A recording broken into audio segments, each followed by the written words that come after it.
Uh, Hello, my name is Nikoma Prasetyan Laksmi, and my student number is 1133.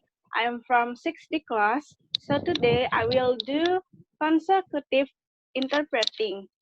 So, without any further ado, let us start the video. Bagaimana sih kondisi pendidikan di Indonesia saat ini pada pasca corona?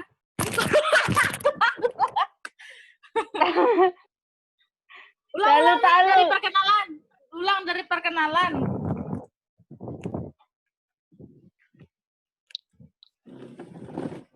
Wait.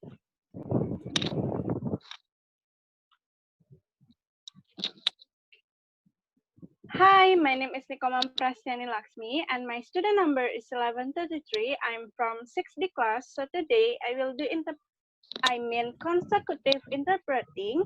So without any further ado, let us start the interpreting. Bagaimana sih kondisi pendidikan di Indonesia saat ini dan pasca COVID-19? What is how the current condition of education in Indonesia and post-COVID-19? Di tengah wabah corona ini, masyarakat mengalami kesulitan untuk berkegiatan di luar rumah. Hal ini dilakukan karena anjuran dari pemerintah bahwasanya di tengah pandemi ini kita harus berkegiatan di rumah atau work from home. Tujuannya adalah untuk memutus penyebaran virus COVID-19 ini.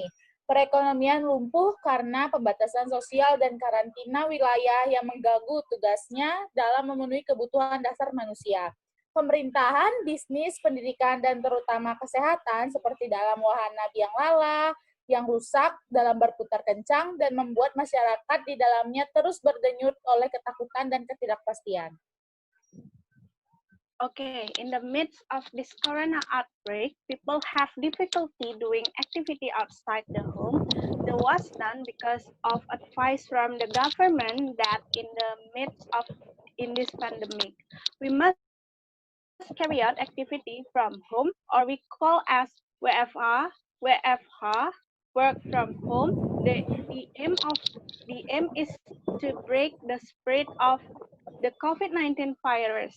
The economy is paralyzed due to social and quarantine restriction on the area which interfere with its task of meeting basic human needs, government, business, education, especially health, as in the pursuit of the Ferris wheel that spins fast and makes the people in it continue to throb with fear and uncertainty.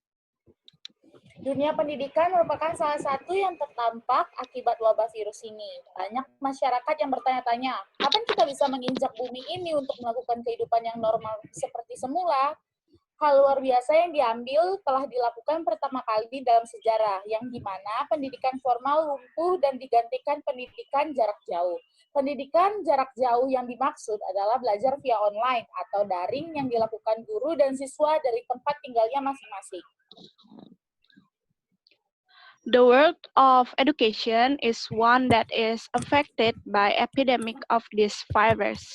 Many people are wondering when we can step on this earth to conduct a normal life like as before. Extraordinary things taken for the first time in history where formal education was paralyzed and replaced by distance education.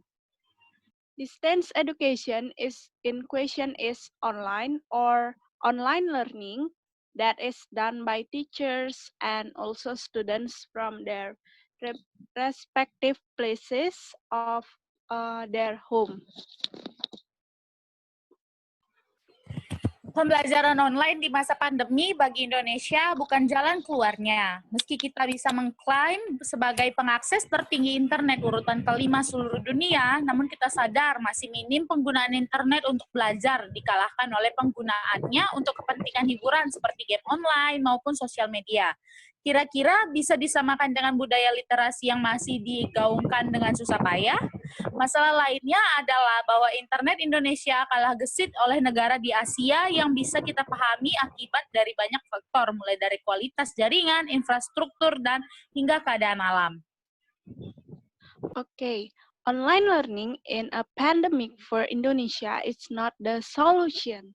Even though we can claim to be the fifth highest accessor of the internet worldwide, we realize that the use of the internet for learning is still minimal, divided by its use for entertainment, online gaming, and social media.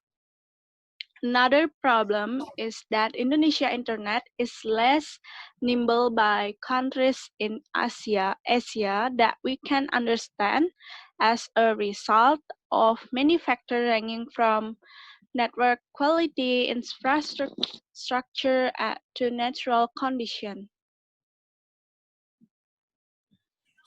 Andai kata anak-anak sekolah dapat mengakses internet, keadaan belajar di rumah dalam masa pandemi ini bukan keadaan yang ideal. Pembelajaran menurut teori pendidikan memerlukan komunitas belajar yang baik. Bila dilakukan melalui online, maka harus terlebih dahulu membiasakan anak-anak dengan pengenalan komputer dan jaringan internet yang memadai. If school children can access the internet, the state of learning at home during the pandemic is not ideal. Learning according to educational theory require a good learning community. When done online, it must first familiar children with the introduction of computer and adequate internet network. Okay, thank you.